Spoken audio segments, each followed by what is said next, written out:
Okay, so it is now one order. Please move the agenda. You notice that also divided ENS outward is 90%. So I would suggest that we will go directly to project ENS because we have already used ENS. Okay, so okay, so we'll start with agenda 3.1. Okay, so that we will not be back. So we start with 3.1. Presentation of view of annuity cost qualification. Tapos ang usual sino gawin ng packaging mo? Sino tinawagan? Gawin mo.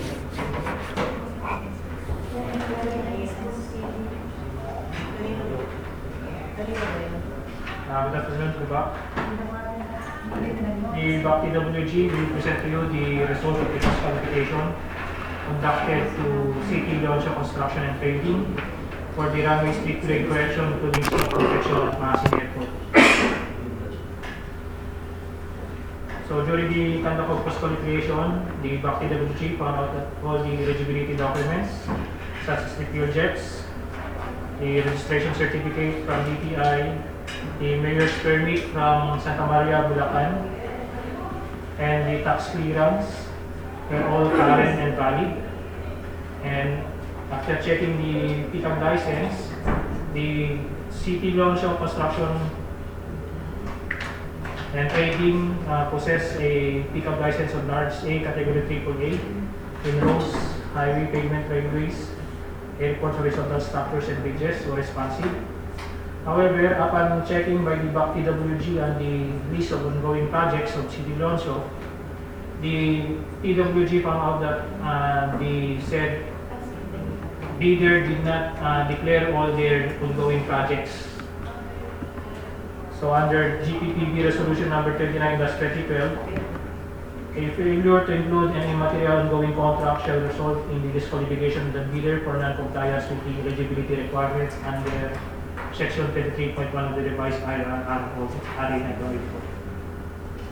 So upon checking by the BAC TWG, sir, the bidder only declared 2 projects.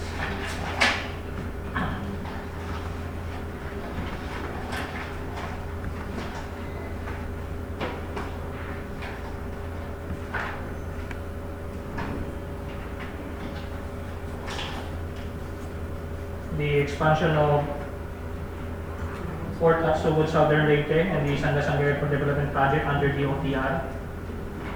However, the said bidder did not declare their ongoing projects under the DPWH. So with this year, the BAC TWG is recommending that the bid over by City Council of Construction and Trading for the runway street grade correction including slope protection at Masin Airport to be disqualified for non-disclosure of the ongoing projects under DPWH. So the project has been certified and is still ongoing, or do we have The BAC TWG obtained documents and took a picture of the ongoing projects under their bulletin boards. Nandun po sa bulletin boards na yung mga ongoing projects po na hindi na-declare po. bulletin boards na magiging Tsaka doon sa concept,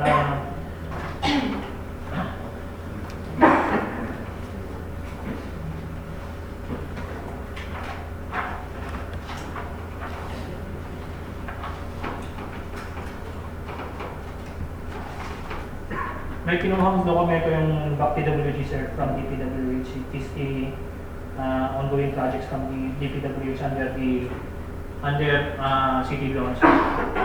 So yun po yung parang basis po natin for judge qualification.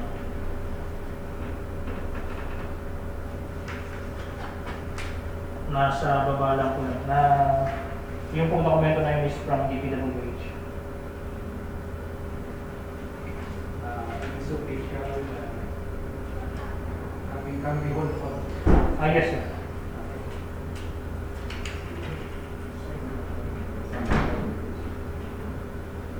This was downloaded from DPWH files. So, galing po talaga sa DPWH po yan, sir.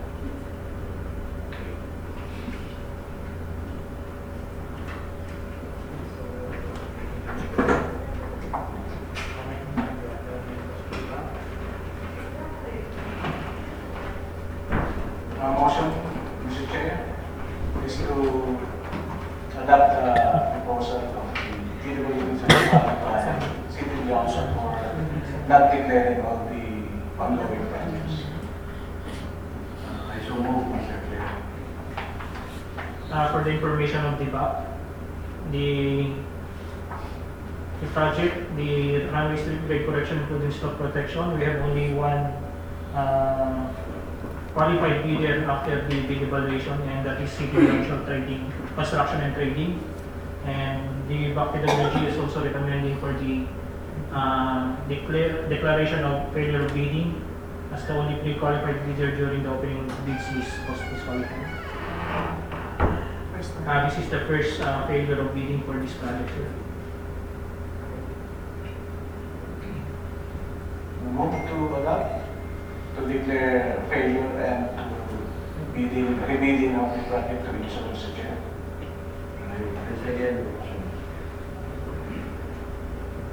That the BAC adopted the recommendation of PWG for the disqualification of those civil construction, and at the same time, failure of bidding of this project, and for the posting for second bidding. Thank you, sir.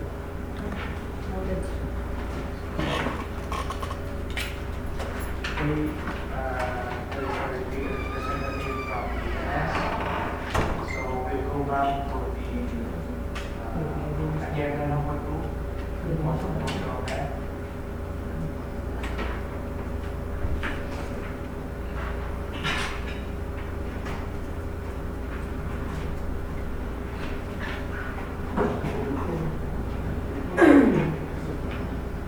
Okay,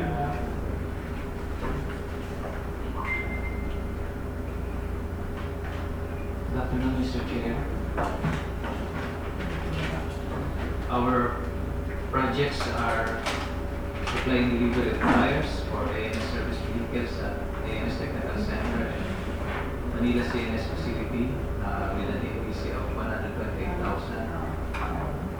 These are for our 4 pickup, service pickups.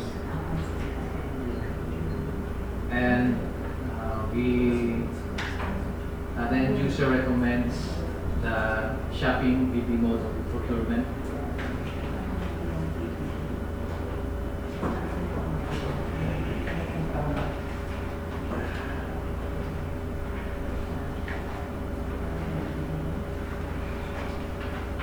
So these tires consist of 4 pieces of tires with tire width 245 millimeter, rim diameter of 60 inches, and for item 2, 12 pieces of tires with tire width 225 millimeter and a rim diameter of 15 inches, all with category of light truck for our service pickups. This charge from the APP.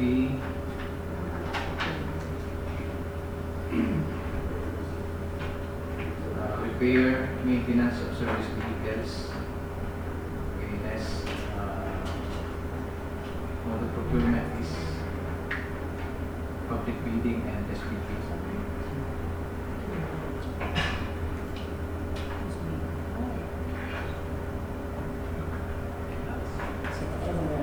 are we going to repair the unit, or are we just going to buy the tires?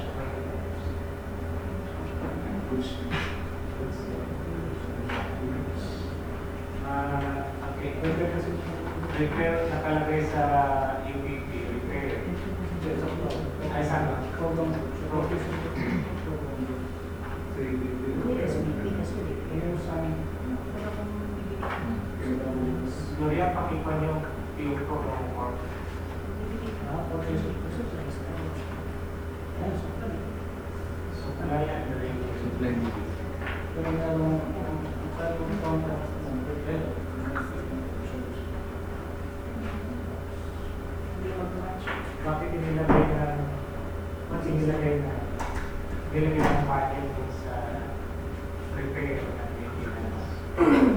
Dapat sa supply ng yung budget. Hindi kami nakapaglagay sir sa or sa Hindi pwedeng mo din sa under parang general fund.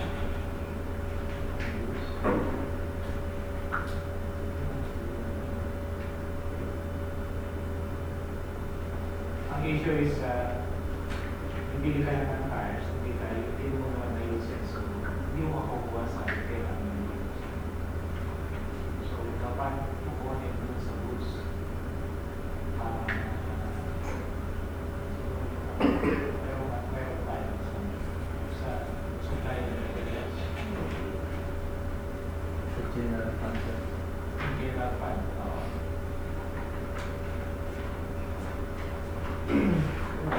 Charging the project to repair and maintenance would complicate matters because the project is actually supply and delivery. It's like goods. So, iba yung treatment ng goods. So even the committee will be charged to inspect is a different one compared to the repair and maintenance. Kaya lang binigyan sila ng CBE.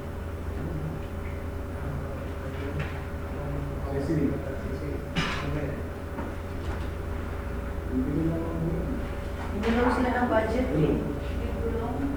Bibili ng buto. Sa supplies namin. Pero binigyan nila ng CBE. Sa repair na. Repairs and maintenance, no? Transportation. Pwede natin yan. Kapalitan sir. Hindi dapat. Sa supply po namin. Nakapag-advise na CBE lang. Sige lang. Papalitan natin sa supply po. yung program. Charging. Yung program ko. Program po din lang. Ang charge, ang expense lang po. From repair to supply po.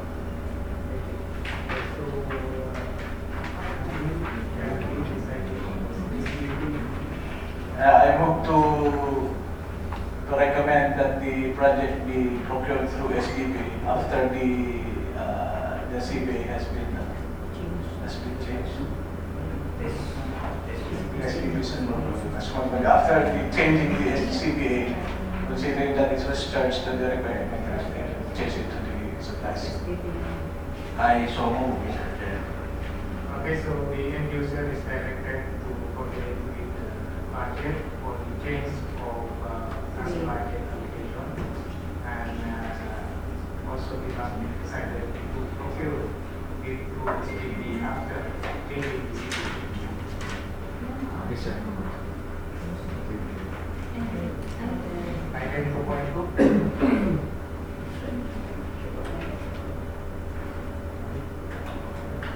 Item 2.2 is for the supply and delivery of spare parts for Paisala meteorological equipments amounting to 90,955,856 pesos.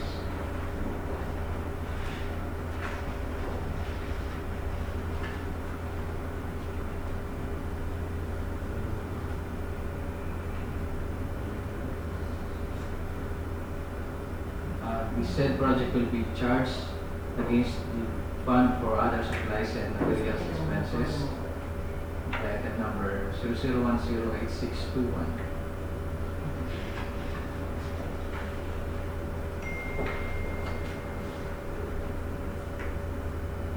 The purchase request consists of 34 items.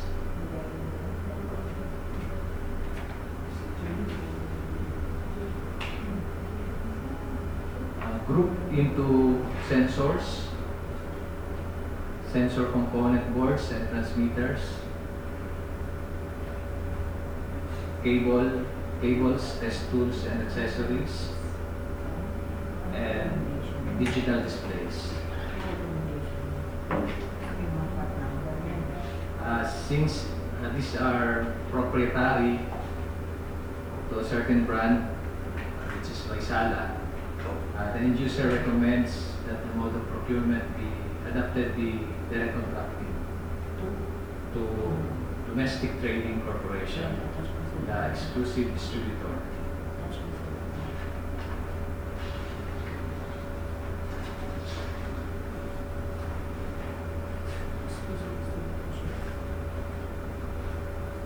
That is the exclusive distributorship from Vaisala, Finland.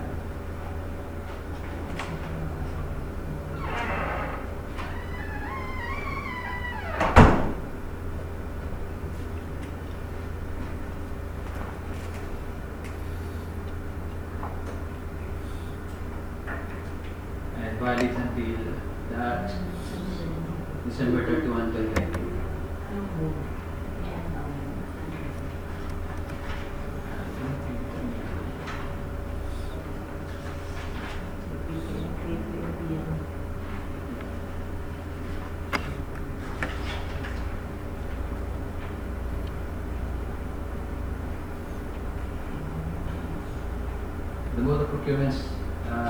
The modes of procurement listed in the APP are public bidding, SBP, negotiated procurement, shopping, or direct contracting.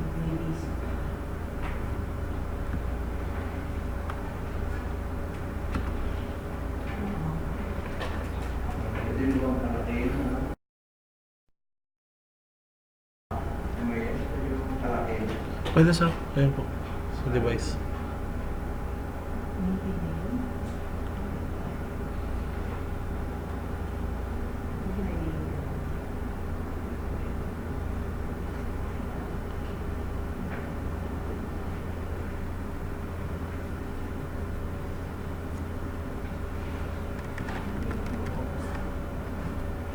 To the chair. These spare parts will be installed by ANS technical personnel. Yes, sir.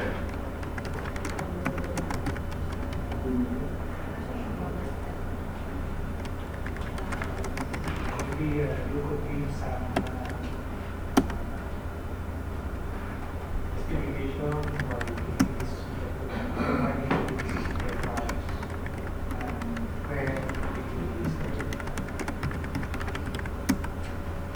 We need these spare parts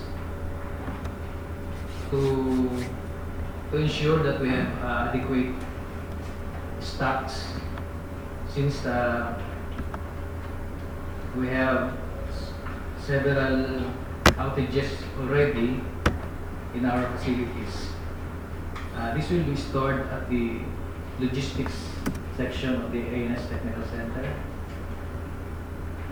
Mr. Chair, I would just like to show the list of CAAP-owned meteorological instruments nationwide. From Antique, we have installed instruments from Antique to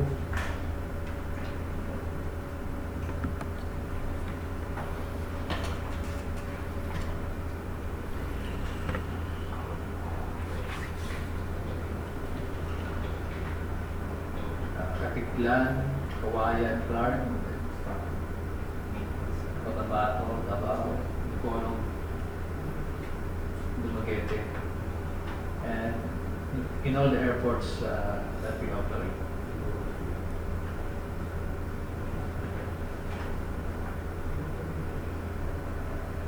So these facilities rely on our material assistance, the central office. for their spare parts when outages occur.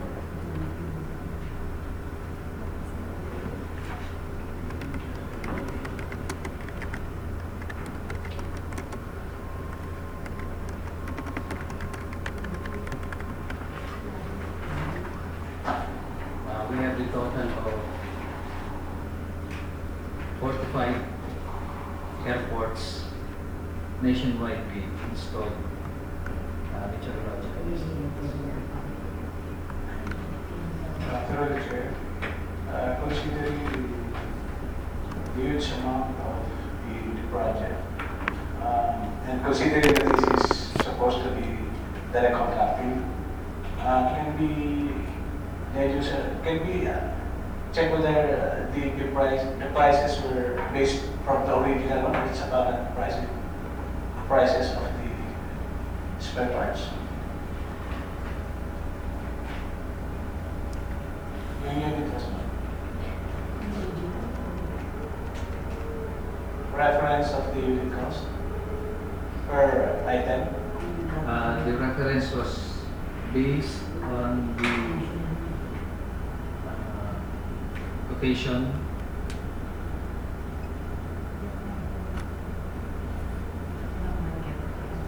Recent quotation. Recent quotation.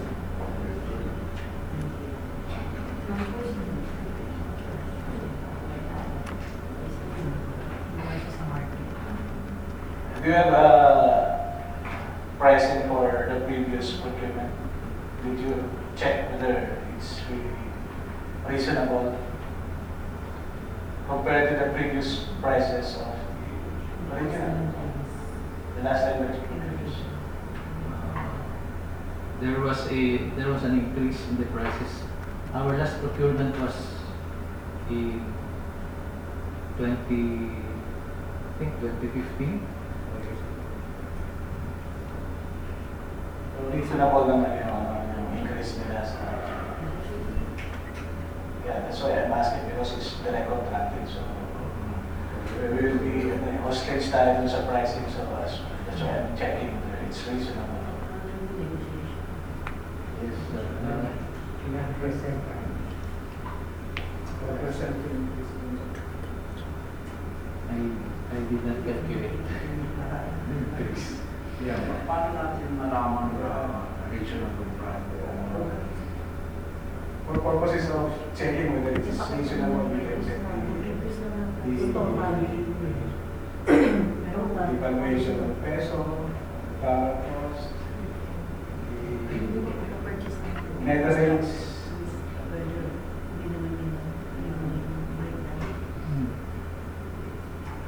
Pag pinurchase kasi sir yung weather instrument, yung bago, hindi siya naka-breakdown ng cost into parts. Naka-lock siya. So our reference would only be our previous procurement of the spare parts in 2015. Tapos yung valuation ng peso against the euro. Yeah, I understand, Mr. Chair. That's why I'm proposing for other procurements, future procurements, to include pricing of the spare parts, even if we're not buying the spare parts, so that we have reference in case we're gonna buy these spare parts in the future. Kasi parang blind tayo, wala tayo magandang basihan kung magkano yung presyo niya before. At least applying the net rates or the fluctuation of peso, at least we're in the at least we can say it's reasonable given the peso devaluation of the net rates or the economic standard. To the chair, we can also go into public meeting. Or if to negotiate, we can bargain for the price, ask for a discount. Two options. But before we go to meeting, the Arlene is asking to reference. So I think we request Florian to make the comparative. Once if we buy it as 2012-2015, and compare it to the previous cost of each item. Siguro hindi lahat ng items, pero mayroon mga items yan na parehas para maayos natin kapag-design. Para i-compare niya yung previous program.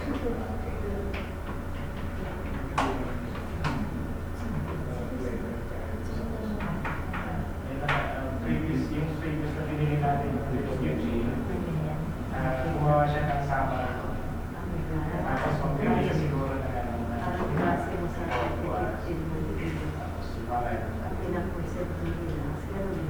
Noted, Mr. Chair. The same parts, mayroon. Kung makikita natin kung yan with regard to PD,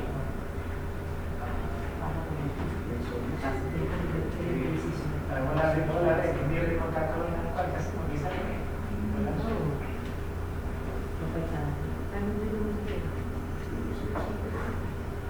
Pwede basis yun for negotiation.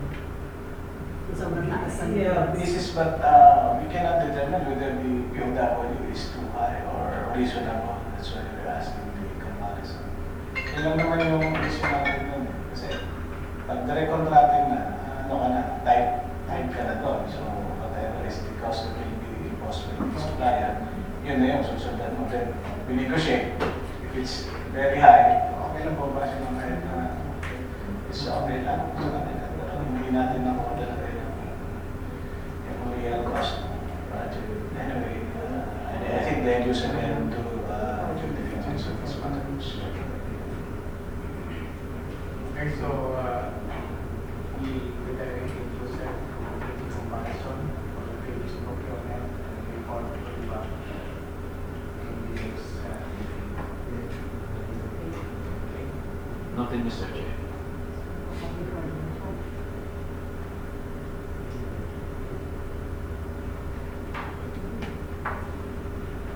Okay, next item. Item 3.2.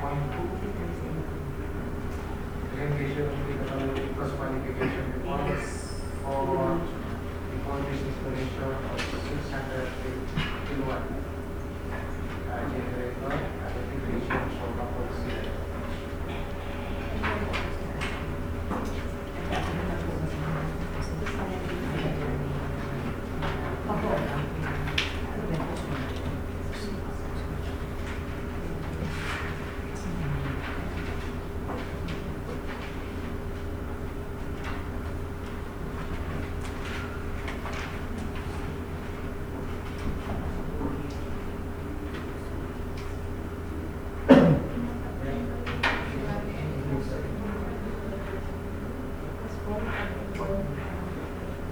Good afternoon.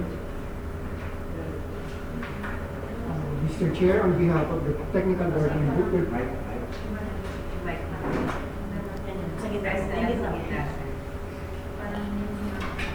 Good afternoon. Mr. Chair, on behalf of the Technical Working Group, we present cost qualification report of the project purchase installation of 600 kilowatts generator, including system integration for Bacolod Silal Airport. The ABC of this project is 13,430,000 pesos. The mode of procurement is direct contracting, and the bidder is Gen Diesel Philippines Incorporated.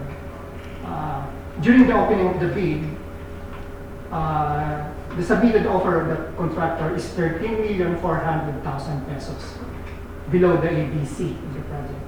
However, during the negotiation, it was reduced to 13,350,000 pesos. So the final negotiated bid is 13,350,000 pesos. 350,000 pesos.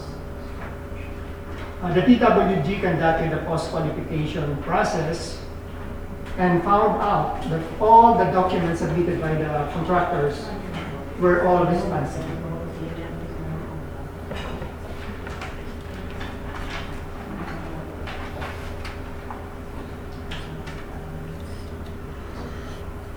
all documents were responsive.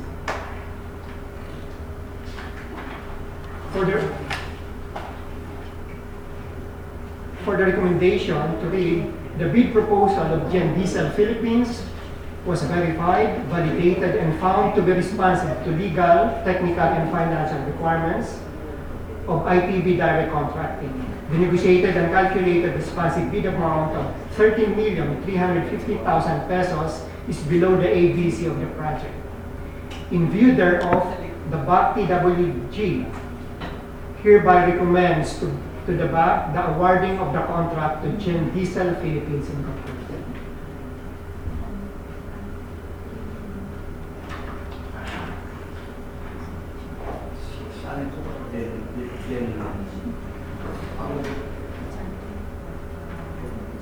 Gen Diesel Philippines, ganyan po.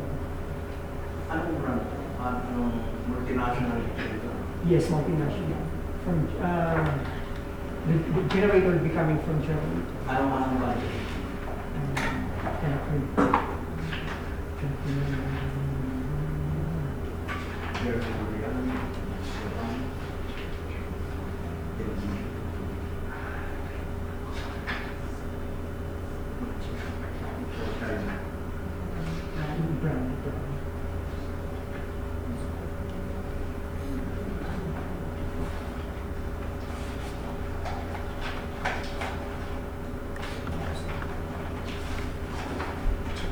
For the back information, the company Gen Diesel Philippines is distributor, which is a subsidiary of Rolls-Royce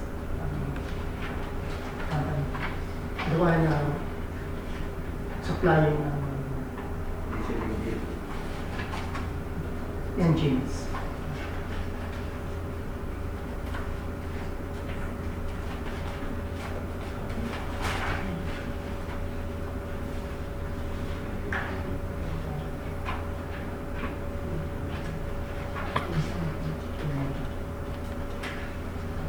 May discuss yung bakit nagkaroon ng integration? So you have the generator. The existing generators are because of there's an existing Additional. additional, yes. Actually replacement. Because as far as I know, there are about 3 generators, 4 generators, but one of the generators went down, so it needs to be replaced. Yes.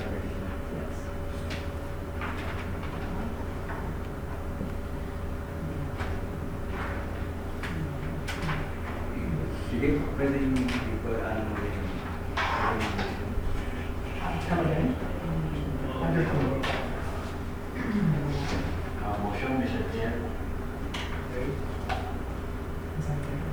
Mr. Chair, I will move for the recommendation of the TWG for awarding contract to Gen Diesel Philippines Incorporated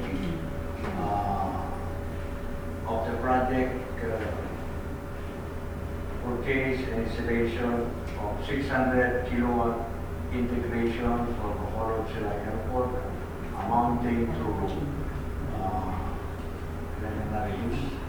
13,350,000 pesos. Responded, Mr. Chair. That of the BAC adopt the recommendation of the DWG for the contract for the purchase installation of 600 kilowatt diesel generator and also the integration of the system for Bacolod Silay Airport in the amount of 30,350,000. Thank you, sir.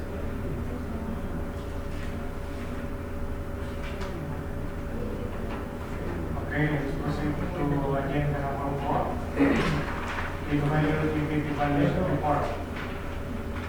4.1 construction of passenger general vehicle admin PRFF at Pilihan Airport.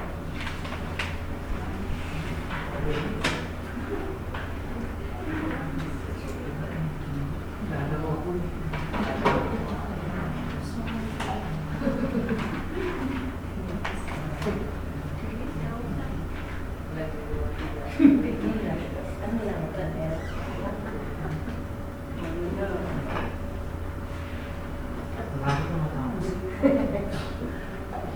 afternoon to the BAC.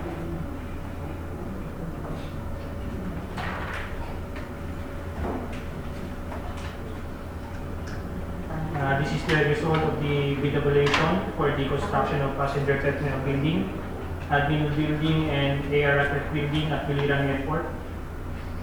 The project was bid out last October 8, 2019, and we have 3 prospective bidders who both the corresponding bid documents, namely Robin Val Engineering and Construction, Joe Hibros Construction and Services, Mighty A's Construction and Hardware Supply. The 3 prospective bidders tendered their bid proposal last October 8, 2019. However, only 2 of them were initially rated as pass during the opening of bids, and these are Robin Val Engineering and Construction and Joe Hibros Construction Services. The bid offer of Mighty A's Construction and Hardware Supply was disqualified during the opening of bids due to non-compliance of BDS Clause 12.1 AI, or the submission of an expired pickup license and registration.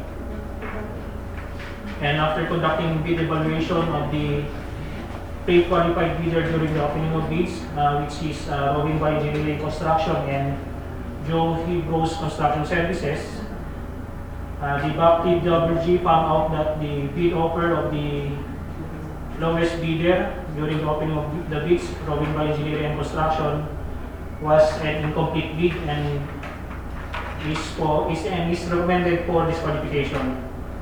While the bid offer of Joe Hibros Construction Services was considered as a complete bid, and it is below the ABC, and it is considered as the single calculated bid.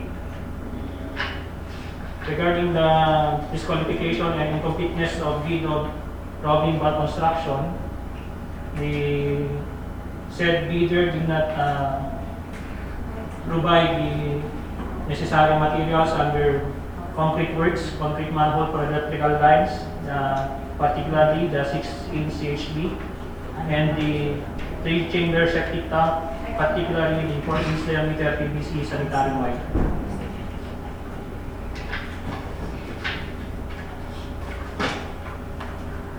This is the detailed estimate form of Robin Val Engineering and Construction, and this is the item 1.0209, wherein the bidder did not specify the 6-inch CHD for the said item of work.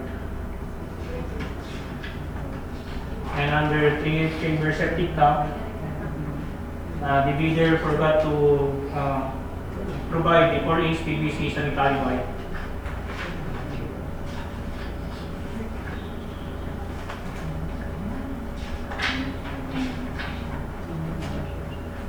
With this finding, the BAC TWG is recommending for the disqualification of Robin Val Engineering and Construction being the lowest bidder during the opening of bids, and the bid offer of Joe Hibros Construction Services to undergo qualification were being evaluated and considered as the LCD in the amount of 17,702,398.35 for the above mentioned project. For approval of the BAC, sir, of the 2 recommendations of the BAC TWG for the construction of passenger terminal building, admin building, and ARFF building at Biliran Airport. To the Chair, before the motion, can we ask the TWG to show the bid documents showing the CHP requirement and the sanitary.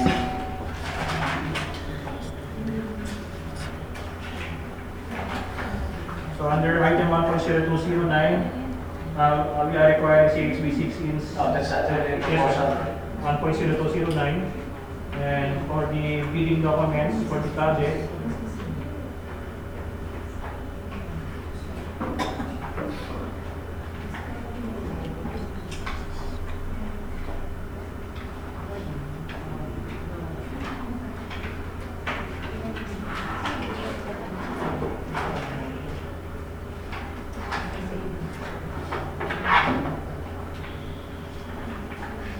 And this is the 15 billion documents for the project. This was issued to the contractor. And under item 1.0209, we are requiring the provision of 6-inch CHD. And under item 1.013,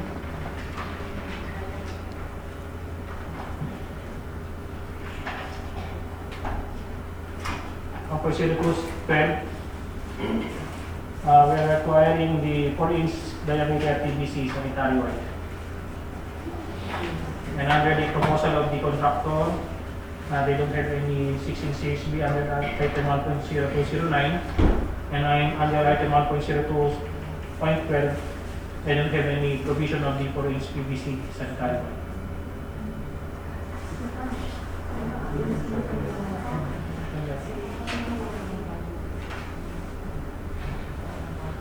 Another clarification, previously my case construction before that we will be filing motion if we finding paper and finding paper. As per BAC Secretary said, they have not received any motion for reconsideration from ITEs. Pero they were informed. They were informed during the opening of this, sir, and they manifested their intention to file their motion for reconsideration. However, the BAC Secretariat did not receive any motion for reconsideration from the said meeting.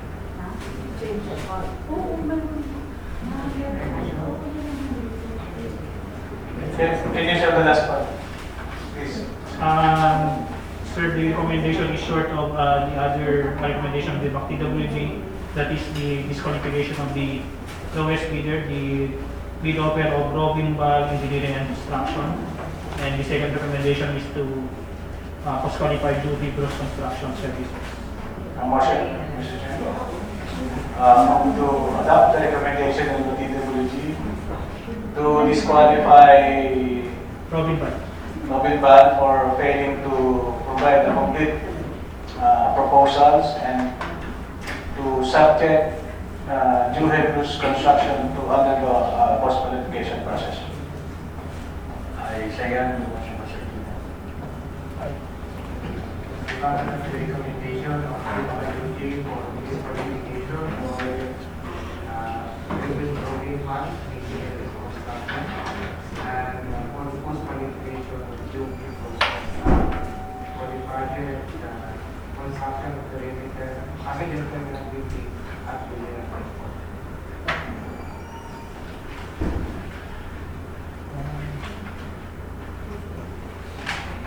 This item, 4.2.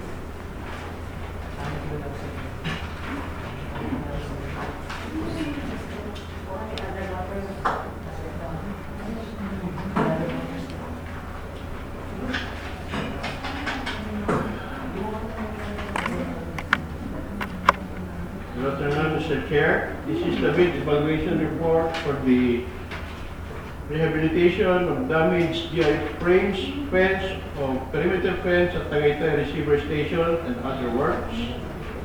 The approved ABC is 1,482,300, and the bidder, Maracas Enterprises, submitted a bid amount of 1,304,270 pesos and 20% average.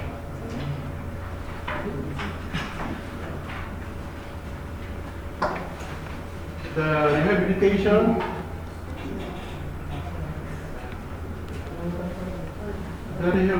of damaged GI frames, fence, perimeter fence at Tagaytay Receiver Station and other works was included in the CAAP 2019 Annual Performance Plan. Last September 24, 2019, a bidding held at CAAP Conference Room, 4th floor, and during the opening of bids, Maracas Enterprises and FAAA Construction submitted their bid proposal and were rated as passed for having submitted the required documents specified in the checklist using a non-discretionary pass-fail criteria.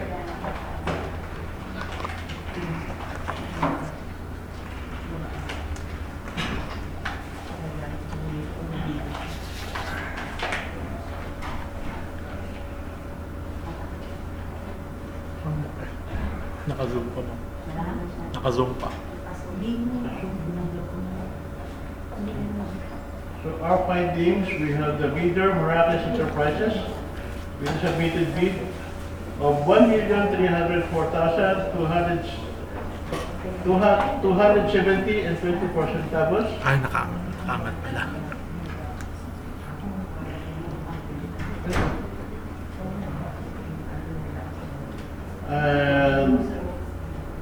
During bid evaluation, during the analytical calculation, we found out it is 1,310,790 pesos and 22 centavos, while the FAAA construction with the submitted bid of 1,480,888 pesos and 38 centavos, and the calculated bid is 1,516,987 and 38 centavos. So therefore, the calculated bid of FAAA is above the ABC during the arithmetical calculations. While the bid for Marrakesh is lower than the calculated bid. Therefore, our recommendation based on the finding above, the BAC recommends Marrakesh Enterprises to undergo post-qualification process. Mr. Chair. I move for the end user itinerary recommendation for Marrakesh Enterprise to undergo post qualification on the project rehabilitation of damaged GI frames, fence, or perimeter fence at Tagaytay, receiver station and other works amounting to 1,400,000.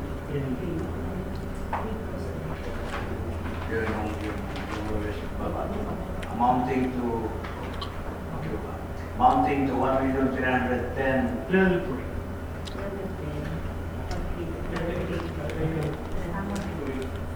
$310,792.22 pesos.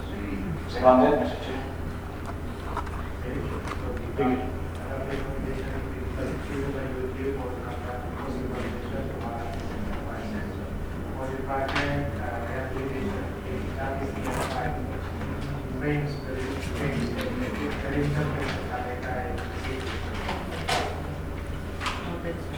Noted, sir. Thank you.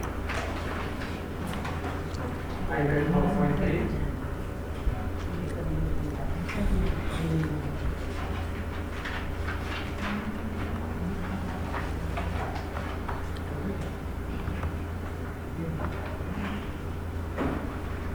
Mr. Chair, this is the bid evaluation report for the project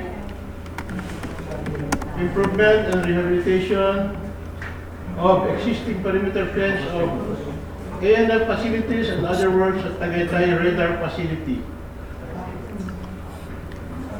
The locations of our project is Tagaytay radar facility, Tagaytay City. And the approved ABC is 1,500,000.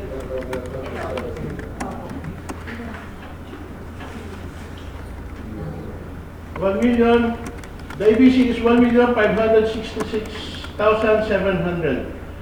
And the bidder, Marrakesh Enterprises, submitted its bid amounting to 1,378,581 pesos and 36 centavos. As the background, the improvement and rehabilitation of existing perimeter fence of any facilities and other works at Tagaytay radar facility was included in the CAAP 2019 annual procurement plan. Last October 8, 2019, a bidding held at CAAP Conference Room, Port Lord, and during the opening of bids, Marrakesh Enterprises submitted its bid, while FAAA Construction submitted a letter of bid withdrawal for the above-mentioned project. The bid offer of Maracas Enterprises was rated as passed for having submitted the required documents specified in the checklist using a non-discretionary pass-fail criteria.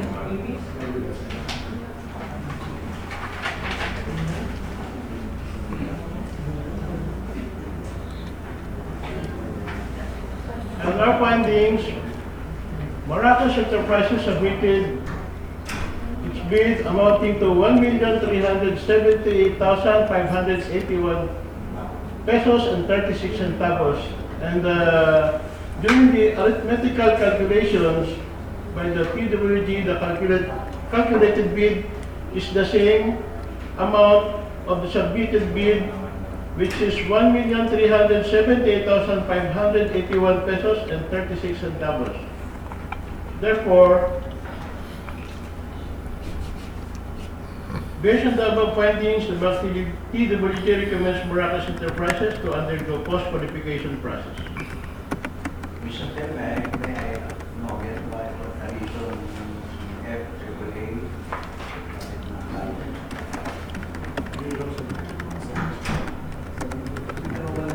They submitted a letter of withdrawal.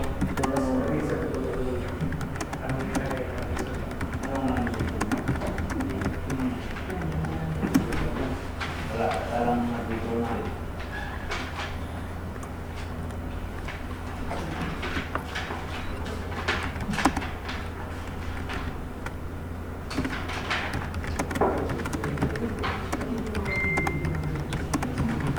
This is the letter from FAAA.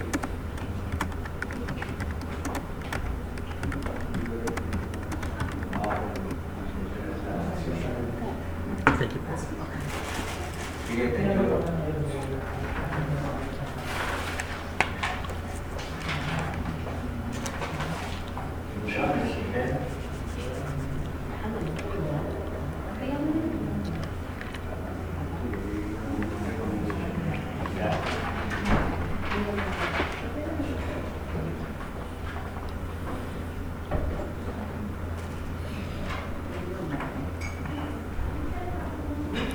Mr. Chair, I move for the PWG bid evaluation report for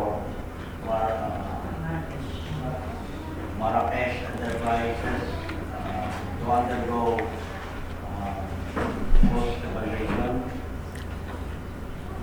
for the project improvement and rehabilitation of existing perimeter fence of ANF facilities and other works at the radar facilities amounting to 1,378,581.36 pesos. Scholar, Mr. Chair.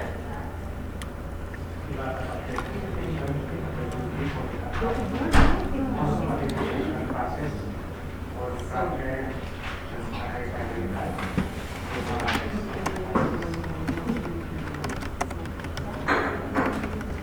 Thank you, Mr. Okay, so, based on the agenda, we have other matters. Other matters.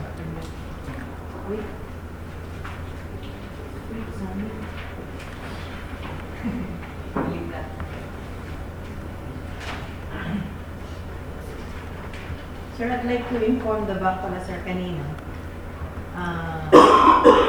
My PA filed a motion of reconsideration on the day of the opening of bids, but was already answered by the BAC PWG, signed by the chair, and already sent to my PA, denying their motion for consideration.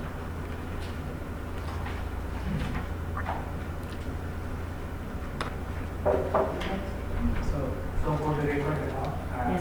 kasi sa kanina, hindi na subject at post-it reconsideration.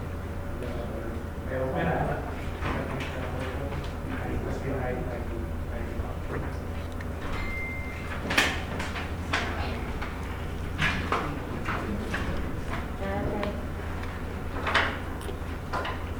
We have many other matters, sir.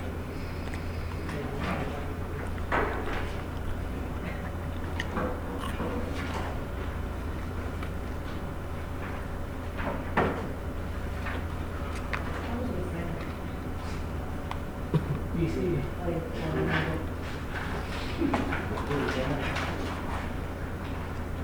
Let us turn again to the back. This is the post-qualification report for the completing of access road going to terminal shed, including provision of slope protection and beach canal at Biliran Airport. This was bid out last August 20, 2019, and we have a single calculated bid of 3,984,698.12 from Advanced Tech Construction and Trading Corporation. The findings of the BAC PWG under the statement of all its ongoing government and private contracts.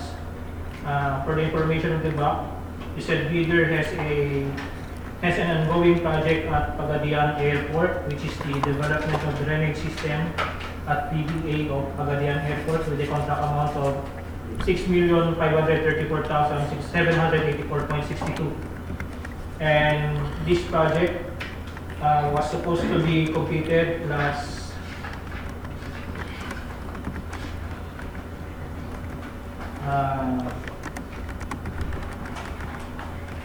the target date of completion of this project was May 14, 2019.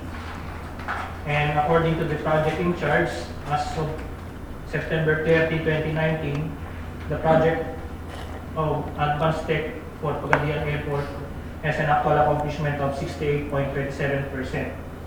So incurring a negative slippage of 31.73%. And under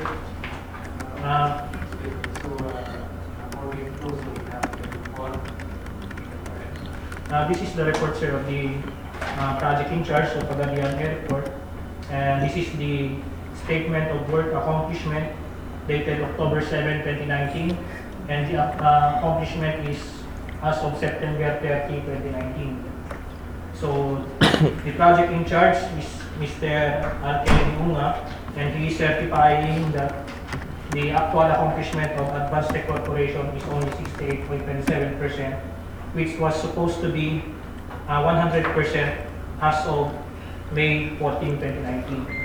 So the project has incurred a negative slippage of 31.73%. And under post-qualification, under section 34.3 of the revised IRR of RA 9184, negative slippage of at least 15% in any one project constitute disqualification. Thus, the BAC PWG is recommending for the disqualification of Advanced Tech Construction and Trading Corporation for having a negative slippage of 31.73% on its ongoing project for the development of drainage system at DPA of Pagadian Airport, and a copy of which is here to attach, and this is the accomplishment report. Can you clarify, there is no possible reason why the project is not completed?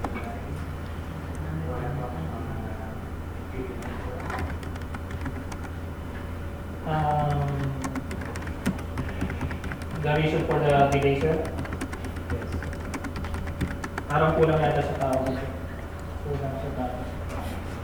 And the project in charge said, requested the contractor to submit a touch-up plan in order to have the project expedite its completion.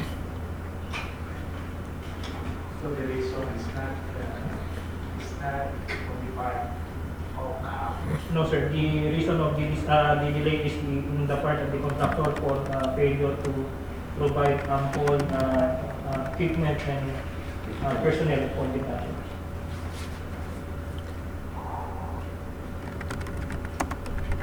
With this, sir, the BAC PWG is recommended for the disqualification of Advanced Tech Construction for incurring a negative slippage of 31.73% on its ongoing project, and to declare a failure of bidding as the only pre-qualified bidder during the opening of bids was disqualified. Mr. Chairman, just re-clarify, yung 15% niya, i-acknowledge mo na may negative slippage around 50%. Sir, during the target date of completion of the project is May 14, 2019. So after the expiration of the contract time last May 14, 2019, the project in charge notified the contractor that the project is way beyond the contract completion, and the project in charge provided a notice of computation of the liquidated damages per day and the concept and the notice of negative slippage of more than 50%. That's why, in a way, acknowledge that. Yes, sir. We have a standard procedure from the ADMS that after the completion of the project and the contractor has incurred negative slippages, to issue notice of delay and to issue notice of computation of liquidated damages for the contractor to acknowledge that the project is not completed at the target date of completion.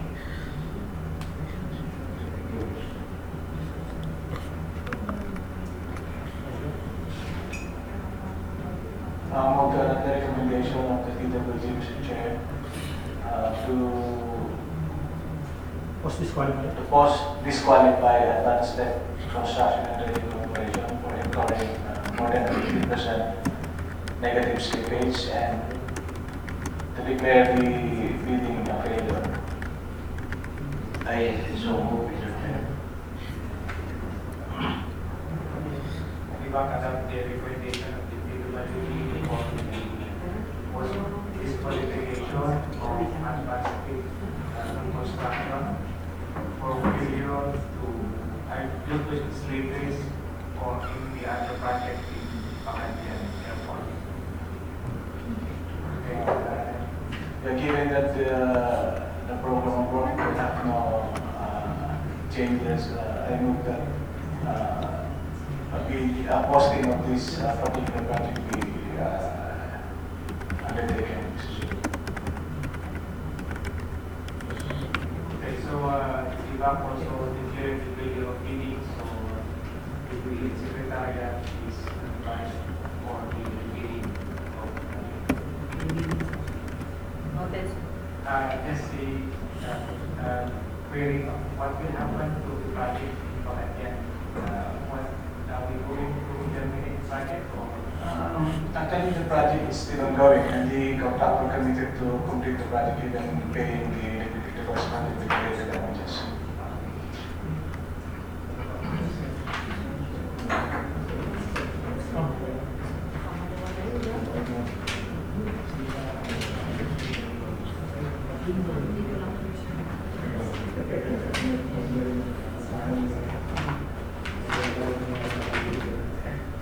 Next, sir, is the post-qualification report for the improvement of perimeter fence. This was bid out last August 2019, and we have also advanced the construction, trading, and construction and trading corporation as the single calculated bidder for the project. Again, sir, same reason as the Biliran project.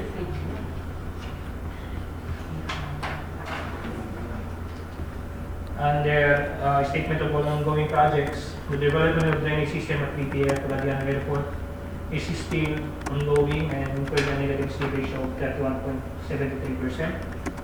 And this is the reason why the BAC TWG is again recommending to post-disqualify Advanced Tech Construction and Trading Corporation for incurring negative slippage of 31.73% in its current ongoing project at Pagadian Airport.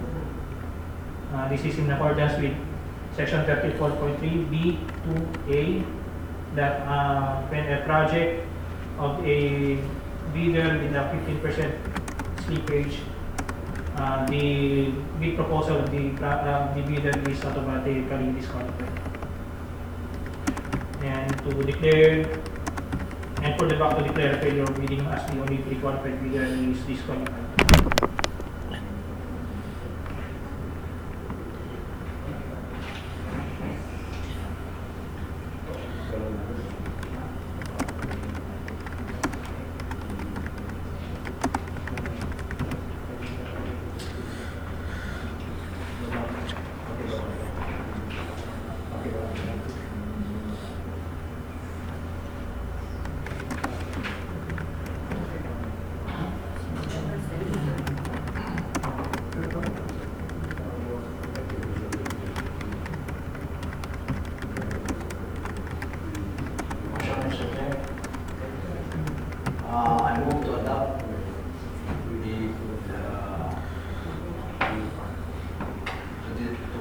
disqualified Advanced Tech Construction and Trading Corporation contribution carrying more than 10% negative slippage on its ongoing private and government projects.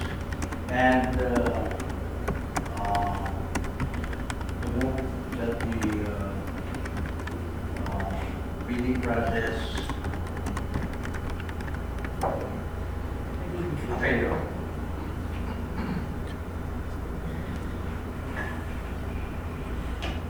As noted, Mr. Chair, and also move to ensue bidding, rebidding of the, also the rebidding of the project. Just a clarification, is this the first period bidding for the Yes, sir. This is the first failure of bidding for Lingayen and for the Pilina project, first failure also.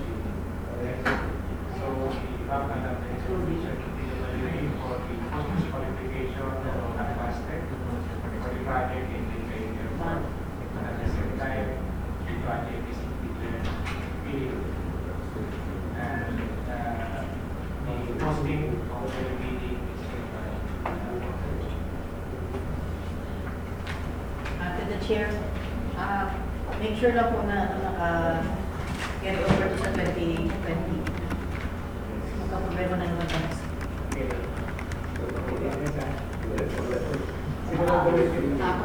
Abutan to ng 2020.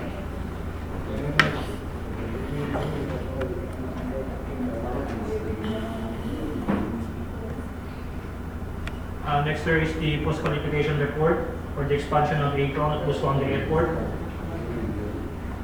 This was bid out last July 30, 2019, and the LCV for the project is First J. Adlawan Construction and Supply Corporation, for offering bid of 16,181,668.92. After conducting bid post-qualification, all the submitted eligibility documents such as detailed jets, the certificate of incorporation from SEC, the mayor's permit, and the tax clearance were all valid and current during the opening of bids.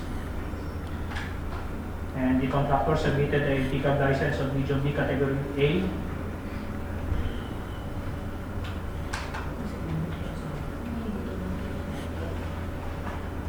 And the contractor submitted an SLCC of 79,200,016 pesos and 96 centavos, which is more than the 50% of the required ABC.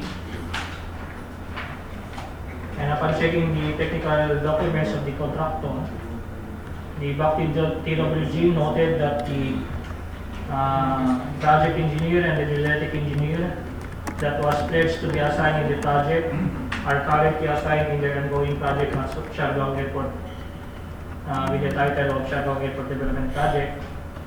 And the equipment, the complete batching plant that was pledged for the Busuanga Airport is also currently used at their project at Siargao Airport.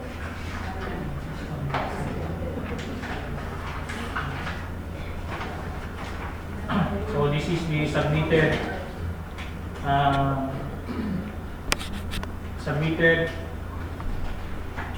organizational chart of J.E. Adlawan.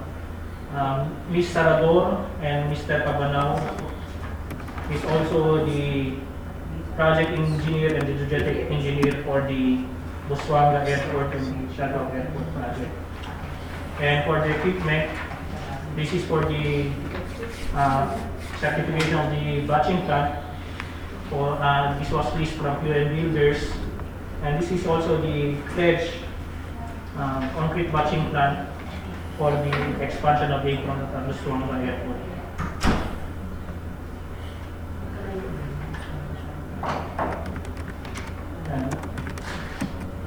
Itong una po, sir.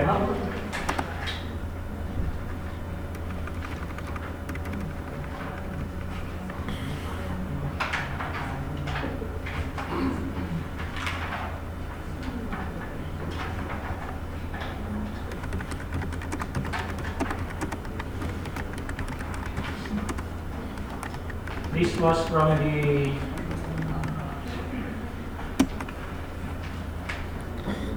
Siargao Airport Development Project. This is the personnel for the Siargao Airport Development Project. And this is the equipment for the Siargao Airport Development Project. And for Tandag Airport, for Busangue Airport, Ms. Salvador and Mr. Rabanao is also included for the Busangue Airport project. Same is true with the equipment for the complete project. With this finding, sir,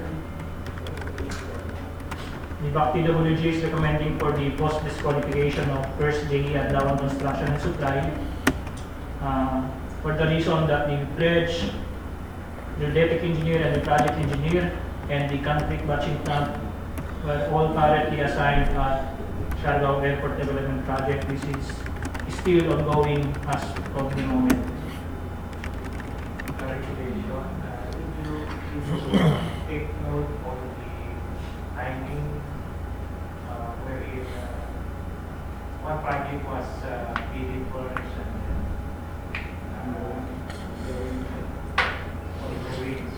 Sir, for the information, sir, the Siargao Airport Development Project is still ongoing for the contractor, and they have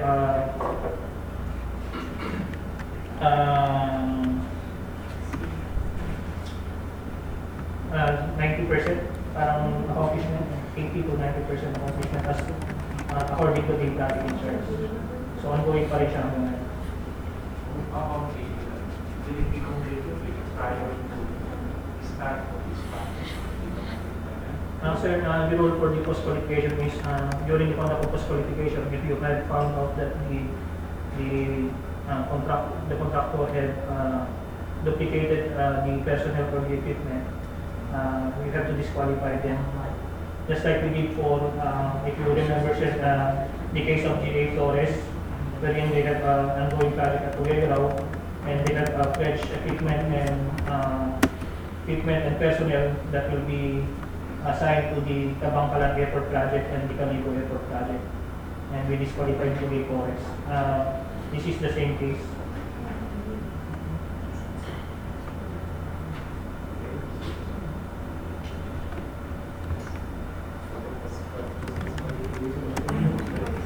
Yes, sir. We are recommending for the post-disqualification of JE and Lawan Construction, and to notify the second lowest calculated figure for the project, BCT Trading Construction, to undergo post-qualification process.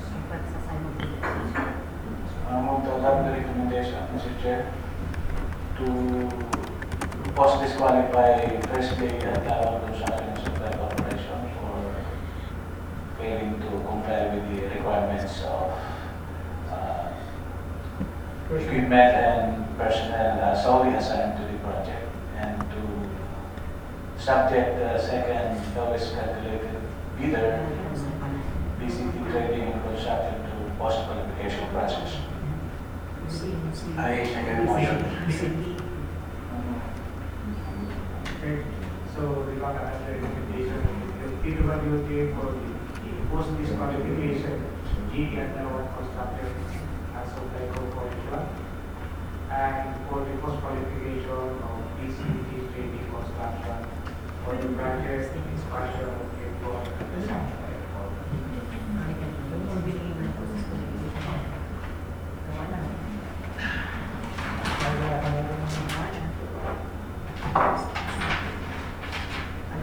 Next, sir, is the post-qualification for the development of Tandag Airport, the extension of runway, including provision of stopway and runway strip leg correction. This was bid out also last July 30, 2019, and the LCV for the project is First JE Lawan Construction and Supply Corporation. Unlike the first, the previous project, the Busangue Airport expansion of apron, this project, the BAC TWG is recommending for the award of the project to First JE Lawan Construction Supply for complying with all the legal, the eligibility, technical, and financial documents for the project. As you can see, the eligibility documents, the project certificate of registration is current and valid during the opening of bids, and this was verified during the submission of the cost qualification documents. The certificate of incorporation from SEC is also valid. Same is true with the mayor's permit, which was issued by the LG of Milanilla, Cebu, and the tax clearance was valid during the opening of bids, and together with the pickup license. And for the statement of all ongoing projects, they have an ongoing project at Bukay Airport in the amount of 39,925,479.61, and the SLCC is amounting to 79,200,016 pesos and 96 centavos, which is more than the 50% of the ABC that is required for the project. They also submitted an FCC of 522,510,350.68, which is more than the ABC of the project, which is only 19,415,650.97. And for the technical documents, the submitted technical personnel and equipment is not a duplication to their ongoing project at Siargao or at Bukay Airport. So responsive to siya. And with regard to the omnibus sworn statement, it is duly notarized and it is responsive. And they have submitted the required certificate of site inspection. And for the financial documents, the bid offer is 17,041,366.13, and during the conduct of bid evaluation, there is a slight difference of 34 centavos. So they calculated with the 17,041,366.47. And with this, the BAC TWG is recommending for the award of the contract to the First Lady Adlawan Construction Corporation for the development of Tandag Airport, the extension of runway, including provision of stopway and runway strip grade correction, in its submitted bid price, which is lower than the calculated bid price, in the amount of 17,041,366.13. For approval, sir, of the recommendation of the BAC TWG. Through the chair. Did we require a budget plan, complete budget plan for this particular project considering the risk of the? Yes, sir. So different budget plan Yes, sir. compared to the previous one which is qualified. Yes, sir.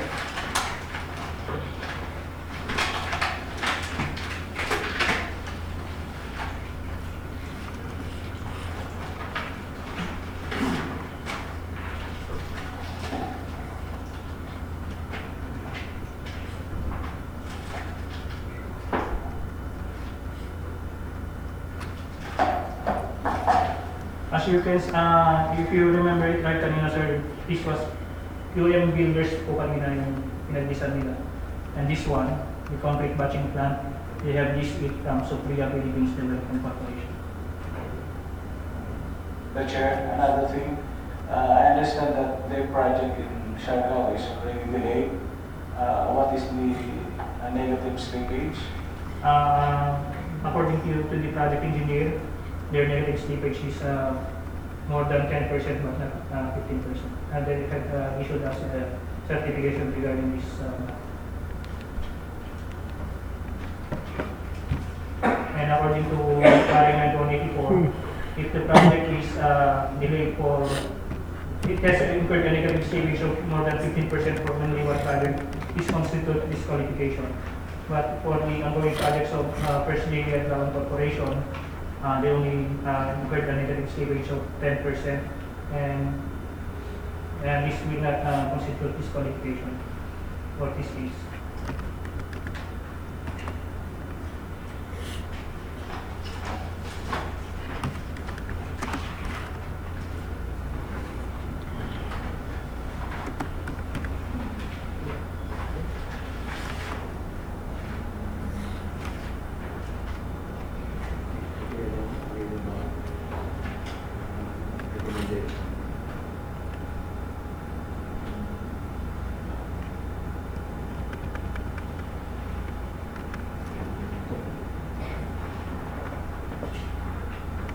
motion, Mr. Chair. I move to adopt the TWD's recommendation for the awarding of contract to first KE Adlawan Construction and Supply Corporation for the development of Tanda Airport, specifically the extension of runway, including provision of stopway and runway stripway correction amounting to 17,041,360 pesos and 30 centavos. Mr. Chair. Move to seconded, Mr. Chair. Okay, so the application is for the water project in Tanda Airport to the one for the development of Tanda Airport. Queries end user, you will be assigning project engineer. Yung mag-implement Sa tanggal, sir. sa Tanda. Wala kasi. Just Pag sir, So, who will be implementing the project? Just sinaga to. At this point, I don't know. Si April na lang. Mr. Chair, I move the April. Para hindi na mawawala. Yung Ano sinaga?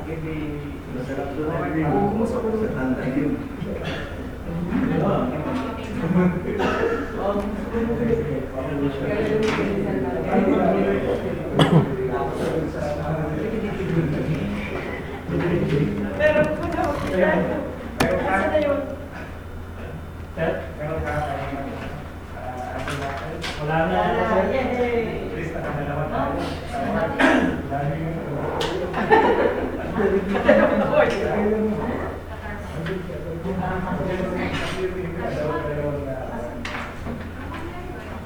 Sir, may other matters, no? NCR. Ano yan? Umaga pa. Sir, we have two other matters pa. This one is, the first one is regarding the Katarman Airport project, the perimeter fence, the construction of perimeter fence at Katarman. Matagal nang nabid to, sir, eh. Kaso nga lang muna, sir, funding for 2019 dati. So nagpa-realign tayo. So recently lang na-approve yung realignment. So tatanong lang namin sa BAC kung itutuloy ito ba o hindi. Kasi considering na malayo na yung timeline.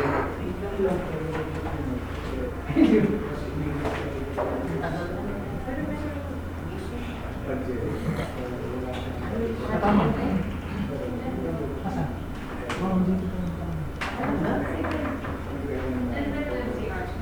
Kasi naman siya.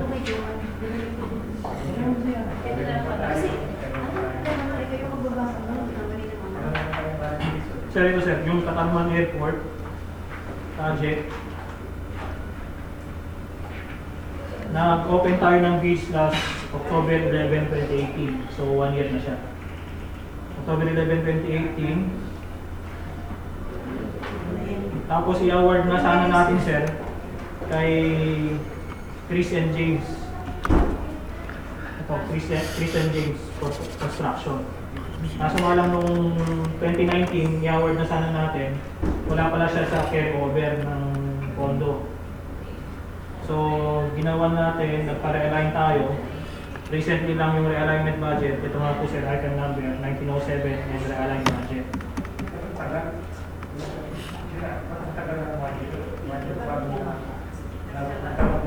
September 24 lang po sir. Pabalik-balik yata yung realignment dati sir.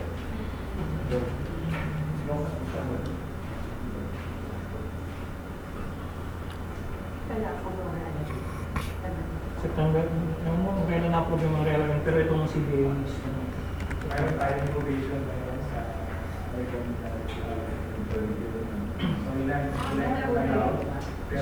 direct reglementary period for infra-project service 141 calendar days from advertisement to NTT. So So ito sir, hindi pa tayo nakarating sa NTP. More than mag-1 year na siya. So opening of bids to right now, 1 year na siya. Pero considering yung reason natin, pwede pa natin wala pang provision doon kasi Pwede naman siguro sir kasi ito nga sir, tayo naman po yung mali rito, wala siyang pondo. Natagalan po yung realignment na request natin. Date lang po na approve yung realignment. So, nung na-approve kagad po naman yung realignment, nilagyan natin ng CDA, and then ito na nga po. We are just inquiring if we can still proceed with the award of the project to Vicente for construction. siguro bago rin natin i-recommend na i-award, tanongin din natin yung contractor kung interesado. Kasi baka mag-i-use yung award natin. We will try to contact the contractors and if they are still willing to undertake the project considering na 1 year na po yung bid nila. Kasi yung bid validity po nila 120 calendar days lang yun. So in this case, we will just try to inform the contractor and to give us certification o kaya letter that they will undertake the project. Considering na 1 year na po siya. So we need to seek the advice of the office. We can do that, sir, to seek the legal advice of the PWG legal. And at the same time, in parallel to this, we have to inquire for the contractor if ever they will still undertake the project. Okay? Sige.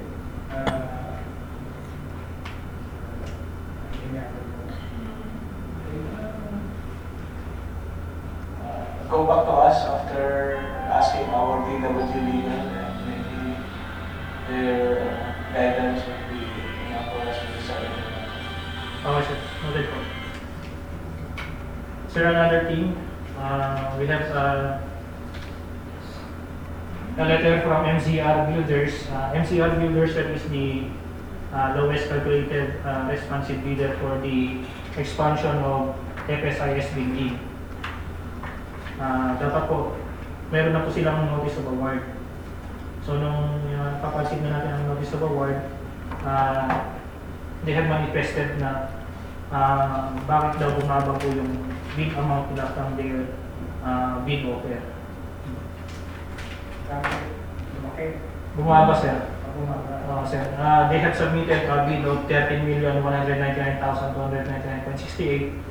Nung nag-bid-evaluate tayo, sir, bumaba siya sa 10 million. The reason here, sir, ng deduction is that yung TEMPA seal and mobilization cost yata, nilagyan nila ng parang OCM and contractor's tracking. Ito, sir, sinasabi niya. Tapos dun sa furniture. Kasi sa kanila, sir, meron silang BAC, OCM and contractor's tracking. Pero yung impact dun sa bid natin, sir, is BAT lang po ito. So during the bid evaluation, dinadak po natin yung computation nila ng OCM and contractor's tracking. And this was relayed to them during post-qualification, pero dinideny nila na sinabi namin sa kanila na bumaba yung bid nila. And after post-qualification, nag-responsive naman po sila lahat. And then, here comes the notice of award. And nandun sa notice of award yung contract amount nila. Ito ngayon yung letter nila na informing us na hindi na nila kaya yung presyo kasi na po doon sa reduction ng 810,000 from their bid offer.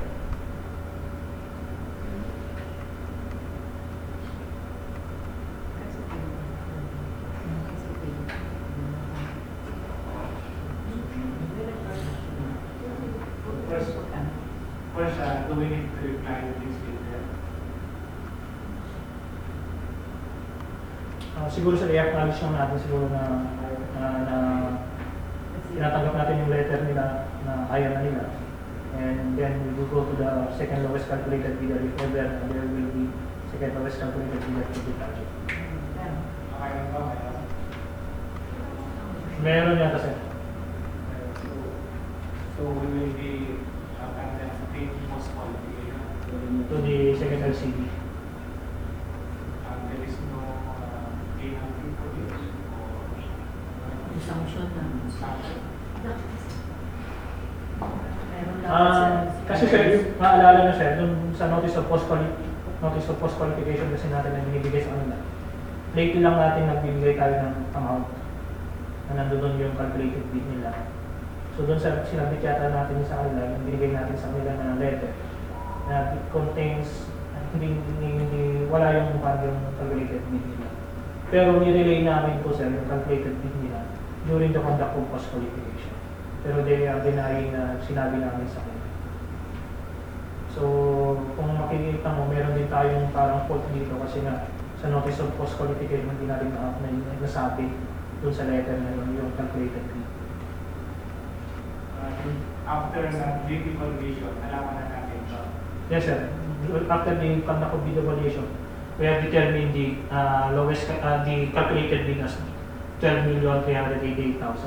However sir, this amount was not reflected in their notice of post-qualification. This was only relayed to them verbally during the conduct of post-qualification. Our letter, Mr. Chair, should contain the calculated bid amount included in the notice of post-qualification, so they are aware that their bid was reduced.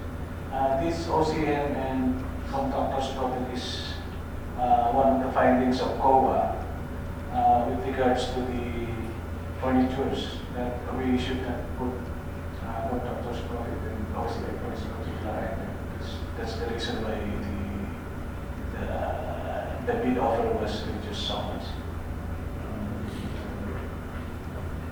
Okay, so when we note of this, Secretariat, whenever we notify the contractor for responding post-qualification, we need to include the amount, the calculated amount, as early as possible. They will say that, they could say that they will not check the project. The project will be delayed. And to go back to zero in post-qualification. So, okay, so it is there for us to include the amount. Another thing, Mr. Chair, maybe we could include in our preview conference during our discussion that this specific item should be stressed during the conference that no opposition of contractors provided in OCM. To the chair, noted po yung sinabi niyo ngayon sir, but sa format kasi nila ng bill quantities, I think naka-indicate naman na zero yan. Sa format ng bill of quantities tsaka sa details, naka-indicate siya na zero. That's why we have to deduct. Kung ano naman po yung offer na siya. Alam nila beforehand. Kaso nga lang, we will just stress this point na lahat ng temporary facilities and mobilization and provision of furniture and other goods to have a 0% for indirect costs. Pero yung VAT po, meron po, 5%. So this will apply only in projects or including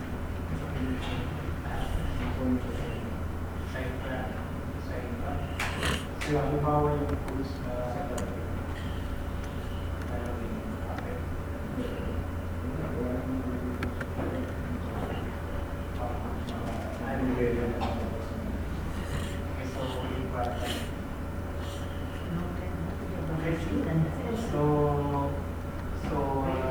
we'll conduct post-qualification for next We'll check sir if there is a second loss.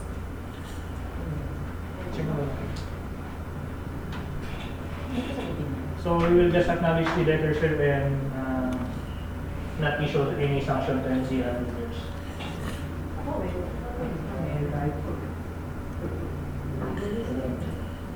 Kasi may fault din tayo sir. Hindi na niya tinatawag.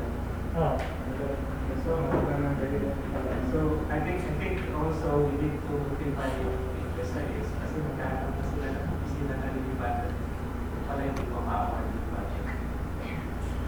Siguro sir mga after 1 month kasi magpapunta pa tayo ng post-qualification expense. So this year na yun. We have to carry the budget to 2020. Pero hopefully sir, we can award the project until December. If the Secretary was calculated will pass the post-qualification process. Okay, so yun nga, sabi ko nga, notify natin yung SIS kasi parang buhuli sila ngayon na lilipat na sila.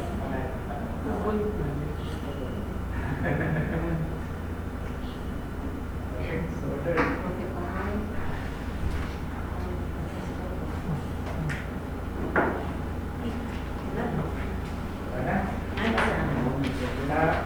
Just to clear it now, with regard to the previous EDSP, with the leaders to the BAC, so nasagot naman natin yan. Yung EDSP natin, hindi ba natin nasagot na? Hindi mayroon na. Ano ito na, kasi mayroong leader na nakadirect sa BAC, pero nag-issue tayo ng big bulletin. So, because according to the chief of staff, we need to consult with to legal. Actually, we are fighting it today on this matter, but it's not available. But we issue big bulletin. The first bulletin is opening on November 5, and then we postpone it again. So do we have still time to discuss with the EMS? Yes, sir. So, calendar it for the next meeting para discuss it with the EMS. Okay? Ang i-discuss sa iba sir yung integration Yes. na request. Because there is an appeal from other leaders that it will be Excluded. separated from the project. Yes, sir. Pero only part of it is okay, let's see, let's discuss it. Okay, since there is no more other matters,